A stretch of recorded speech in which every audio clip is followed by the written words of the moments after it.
ঝিনাইদহ ৪ আসনের সংসদ সদস্য আনোয়ারুল আজিম আনারকে হত্যার পর তাকে গায়েব করা হয়। কলকাতার সঞ্জীভা গার্ডেনের যে ফ্ল্যাটে গিয়েছিলেন তার একটি সিসিটিভি ফুটেজ প্রকাশিত হয়েছে, যেখানে পেস্ট কালারের লাগেজ নিয়ে খুনিদের ফ্ল্যাট থেকে বের হতে দেখা গেছে।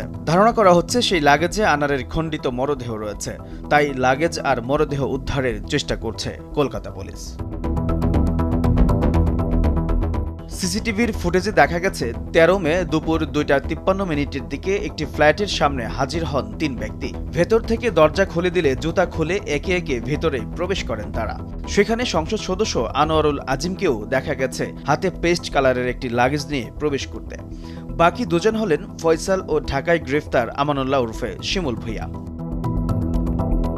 আরেকটি সিসিটিভির ফুটেজে দেখা যায় একই ফ্ল্যাট থেকে বের হচ্ছেন দুজন। তখন তাদের সঙ্গে নেই সংসদ সদস্য আনার, সঙ্গে ছিল রহস্যজনক পেস্ট কালারের একটি লাগেজ।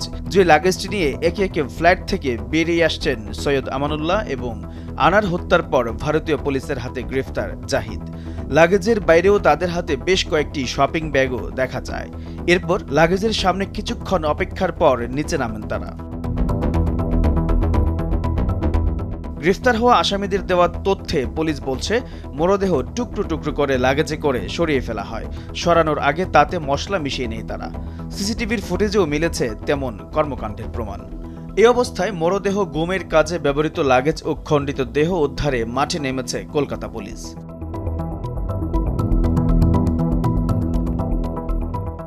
মে এক সংবাদ সম্মেলনে ডিভি প্রধান হারুনুর রশিদ জানিয়েছেন, গ্রেফতাররা প্রত্যেকেই আনোয়ারুল আজিম হত্যাকাণ্ডে এবং তার মরদেহ গুম করার কাজে প্রত্যক্ষভাবে জড়িত ছিলেন।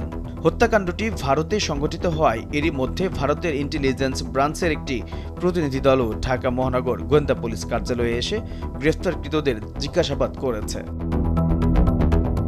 অন্যদিকে আনার হত্যার মাস্টারমাইন্ড বলা হচ্ছে তারই ঘনিষ্ঠ বন্ধু আখতারুজ্জামান শাহিনকে।